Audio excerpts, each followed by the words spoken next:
Veteran actor and comedian Alex Thomas is our first profile in our new series entitled Welcome Home. I'm Michael Reel. Welcome Home allows us to travel back in time with celebrities and notable personalities. We go back, we meet the people and the places that helped shape who they are today. I saw a lot of craziness. I probably saw a whole lot of things I shouldn't have been seeing at a young age. But I guess I can honestly say, as cliche as it is, you've heard a lot of other stars say this, and now I'm saying it, it kind of molded me to what and who I am today. Welcome home. His name is Alex Thomas and the funny. Don't stop. Welcome home. His name is Alex Thomas and the funny. Don't stop. Welcome home. His name is Alex Thomas and the funny. Don't stop. Welcome home. His name is Alex Thomas and the funny. Don't stop. I want y'all to start putting your hands together right now. Come on now. It's the one and only Alex Thomas.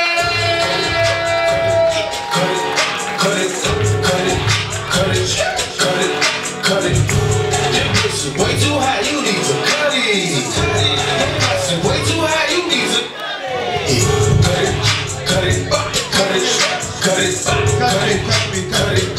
cut the music. Now, this next nigga coming to stage did 2 episodes of I Love Lucy. This next nigga coming to the stage was Bobby's one black friend on the Brady Bunch. This next dude coming to the stage was the baby in Roots. The Laugh Factory is just a sentimental place to me because this is one of the places I started. You know what I mean? I was very fortunate during the early 90s. A lot of black comics could only do the black rooms, you know, which was the Comedy Act Theater in the hood off of Crenshaw and 43rd. And we had Maverick's Flat back when J. Anthony Brown was doing it. But I was very fortunate, man. I was one of those dudes that I became a paid regular at the Laugh Factory, the Comedy Store, the Improv, where all the superstars were too. So it helped hone my comedy act because, you know, it was a mixed crowd.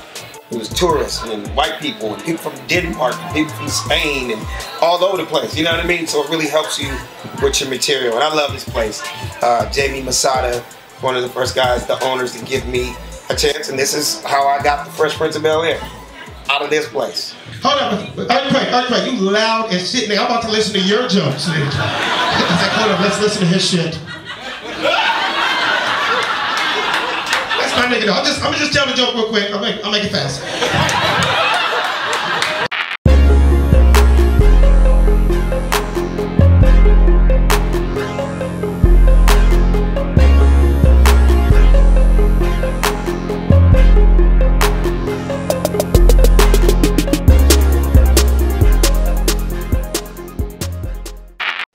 How much has this neighborhood changed from when you were a kid growing up here? Well, you know, obviously, I don't live over here anymore. You know what I mean? But I know for a fact, because I keep my ear to the streets and I know what's going on, it's not as bad as it was when I was growing up in the 80s. Late 70s, 80s, this was a straight war zone. It was tough. Oh man, you know what I mean? You get killed for your shoelaces. You know, you could be, like I said earlier, you could have been a Cincinnati Reds fan. You could have been an Oklahoma Sooners fan. You know what I'm saying? Just like Red. Yeah, you could have just like Red, but that can get you killed. And vice versa. You know what I mean? You could have been, you know, wearing blue and being in the wrong neighborhood and get shot and killed. You know what I mean? I mean, like I tell everybody, a lot of people don't realize that these homes over here in the 80s, every single one of these addresses had the address on the roofs. And this was a hotbed for drug activity, for gang violence, and for all the things that we try to avoid. Yeah. I mean, you think about it, there's a reason why the addresses were on top of the roof, so the helicopters, the ghetto bird, could see it, because a lot of times they weren't even trying to drive and roll around and get shot. You know what I mean? It was that tough. Yeah, it was that tough. The hottest song in America right now, all I know is about 3 words and the hook. You know the song, it's just like panna, panna, panna, panna, panna, panna. I got balls in Atlanta. I got broads in Atlanta. Credit cards and a scam. Credit cards and a scam. Hope killers understand me. Panna, panna, panna, panna, panna. I got balls in Atlanta. Credit cards and a scam. Hope the killers understand me. Panna, panna, panna, panna. I forgot upbringing. You got to think about it. You know, I'm getting South Central, all black, going to this all-white private school in Beverly Hills. I had serious culture shock, but it was great because I got an experience in their world, and I got to experience my world. Like, you know, like one of my first jokes I ever did by being around all these Jewish kids. By 13, I had been to more bar mitzvahs than barbecues. You know what I mean? You got to think about it. I was doing I got teased by my own family members, my own cousins, my brothers, my cousins. You sound white. You act like a white boy. You know, it's be like, holy cow, whatever gave me that idea. You know, you got to think about how tough it was coming home to South Central LA, and I'm rocking an AC/DC t-shirt with some Vans and some OP shorts, with a hockey stick and a golf club. You're at the Laugh Factory, you're playing golf on some of the best courses around the country, but you still find time to shop at the Sloth and Swap Meet. What? Sloth and Swap Meet. People see me and they're like, what are you doing here? You're on TV, you're on movies. I'm from South Central. I'm sorry, I can't forget where I came from. Don't get me wrong. 20 minutes prior, I might be up at Saks Fifth Avenue. I might be shopping at Barney's. Oh, trust me, I might be at Maxfield. But I'm gonna go get me some socks and a t-shirt at the Sloth and Swap. I went to Fairfax High School, right down the street. Y'all see that? Fairfax High. I can't forget where I came from. I got this done at the Sloth and Swap Meet.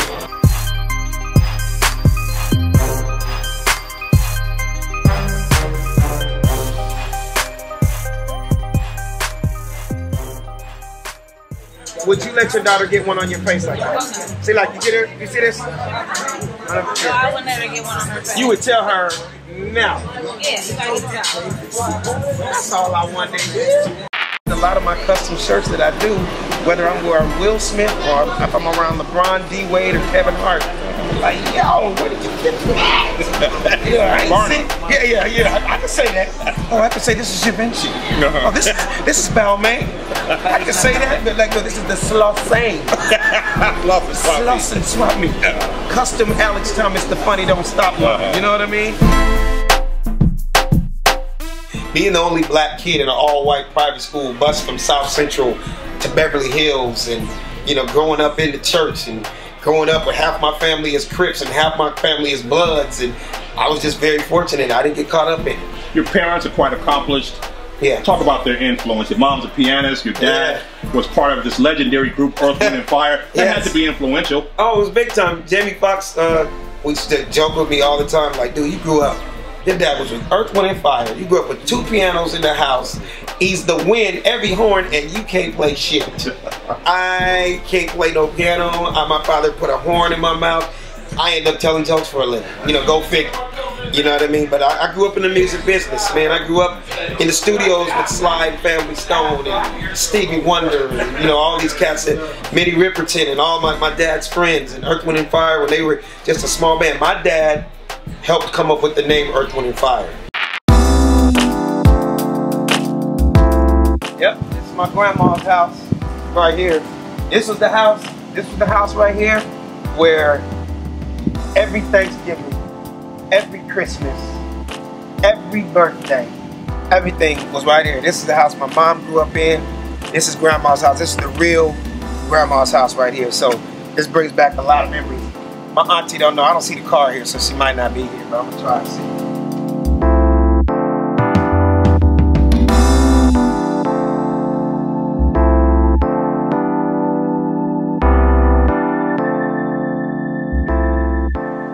Get that home. I had 2 grandmothers, meaning my dad's mom and my mom's mom, but it's just, I had the real emotional attachment with my mom's mom. Cause she was just, I was her baby. You know what I mean? I was, because my mom's, she just loved little Alex. You know what I mean? I guess I was her favorite. You know, I just remember that Louisiana cooking. You know, she's from Louisiana. I remember walking in the house and it smelled like gumbo every day. You know what I mean? Gumbo was like Campbell soup. Brother, yes, it was like oatmeal in the morning. You know what I mean? And just grandma's house, man. That's funny, we're laughing and talking about that term, grandma's house, but that was the movie that I just did. Yeah, you just wrapped on that film. Yeah, so when I did that movie talking about where I pulled from and understood that concept, is like, you know, I'm pretty sure any black family in America, that's what we all kind of had in common, because a lot of times grandma was the glue that kept the family together. If you know me for a while, like, no, that's really Alex Thomas. I'm not trying to be something that I'm not, you know what I mean? You're also a big-time sneakerhead. Tennis shoes are part of your daily diet, if you will. Absolutely. Way before the name, way before the word sneakerhead. You can look at my old Def Comedy Jam tapes. You can watch old episodes of Jamie Foxx Show and see I was rocking J's in the late 80s, you know, early 90s. You know what I mean? It's just always been me. It's just me. It's a culture. It's turned into something, a phenomenon worldwide. But sometimes I get kicks down here that I am not gonna find anywhere else. If I went to Nike Town right now, they're Nike and they don't have it. But you come to the good old Slots and Swap Meet, they might have that in red, white, and blue. You understand me? I remember doing the last riots, '92, I believe. Yeah. I bought my riot shoes in here. I bought shoes here just to go riot. I had some amazing looting Jordans. I was able to jump. I was able to jump fences. I was able to run good with toilet paper and TVs. Oh man, it was amazing. So everybody was wondering about the Slots and Swap Meet. How did it survive the riots?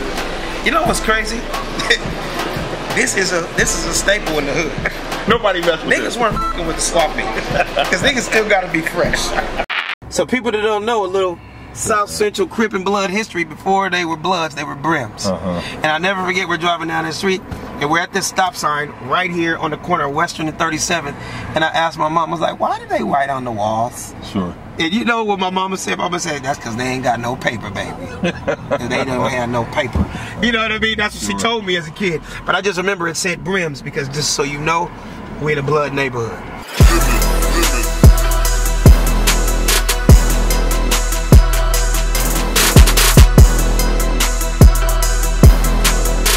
What's crazy is way before Instagram, way before all this stuff, I was actually really doing this. You know, people always laugh at me and go like, dude, like, you have a camera everywhere. This was way before Instagram, and they're like, you have a real camera everywhere you go. That's why my Throwback Thursday game is so huge. Okay. People like, nigga, you got pictures with Archives. Jesus Christ. Archives. Is that you and Sammy Davis Jr.? Hieroglyphics. Wait a second, were you training with Muhammad Ali? Like, really? You know what I mean? They didn't really realize that, no, I've just always had cameras around me. So when social media came around, I was like, oh, they shouldn't have let me in the game. Oh, I'm about to shut this game down completely. I hate to use this term relevant, but you know, you keep it real for 20 years. You've kept it real. Keep my ear to the street. You know, people that keep their ear to the street and kind of keep their thumb on the temperature of what's going on, you can stay relevant and you can stay working. You know what I mean? Take people like Russell Simmons. Sure. Take people like Jimmy Iovine. These guys are billionaires that are still relevant, still in the business. They're still in this business. You can't, unless you're ready to retire and say, I'm done. Okay, then that's when you could say, hey, I'm done and I don't need to know what the temperature is anymore. I did what I did. No, I'm still in this. I'm still heavy in this. So if you're over 30, you grew up on some Run DMC. Back when hip hop was real simple. Real simple, the style was different. War going on across the sea. Strange soldiers killing the elderly. Whatever happened to unity?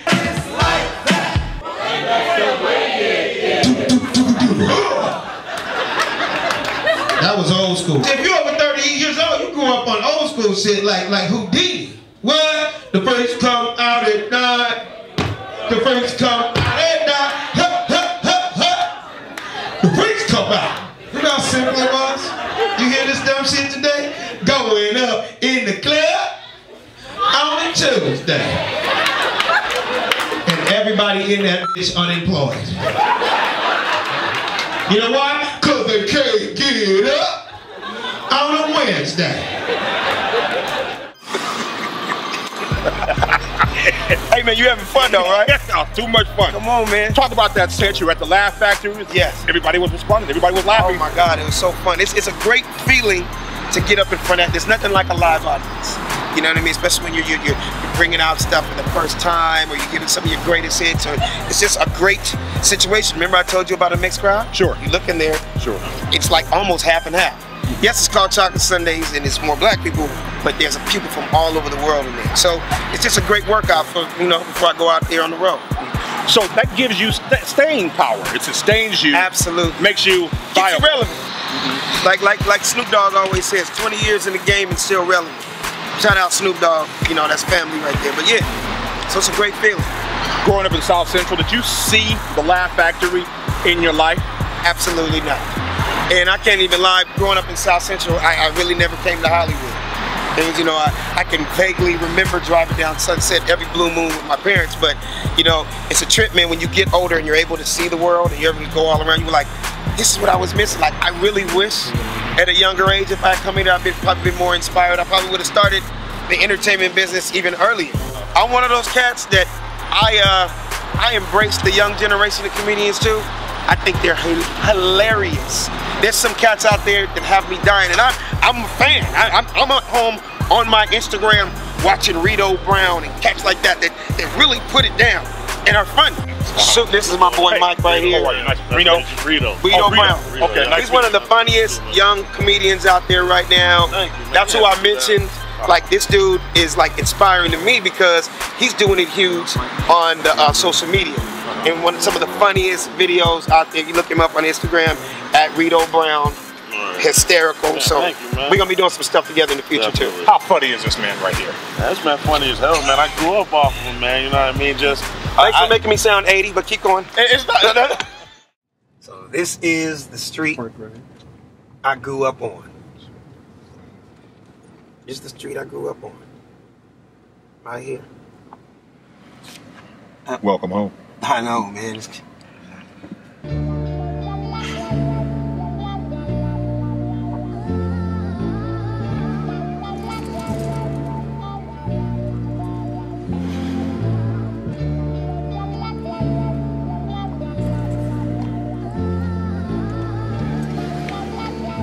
Come a long way.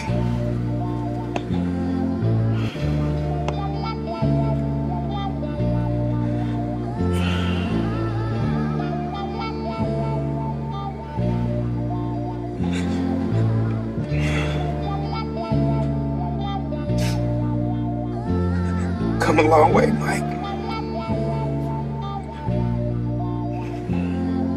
You know, my daughter's not gonna have to experience this. My daughter's not gonna have to experience this, you know.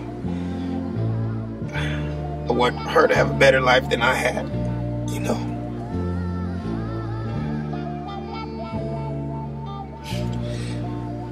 You know, I didn't know about poverty when I was a kid.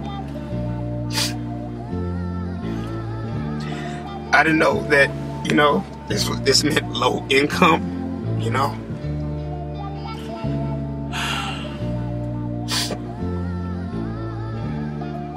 I just knew I wanted something better in my life. I just think about it, man. This just brings back. I didn't see an airplane until I was 21 years old. I just got my daughter a passport. She got a passport at 1 year old. That made me feel good. My parents weren't able to do that for me, you know. When I went to that private white school, you know, they were traveling all around the world. No, I came back here to Dalton, you know. I went to go visit them in Doheny and Burton Way and Beverly Hills. You know, I was coming right back to this, but this is all I knew. You know what I mean? This is all I knew. I just knew that, you know, I'm gonna make things better for whoever my future wife or my child is gonna be. And I feel good that I was able to do that, you know? Welcome home.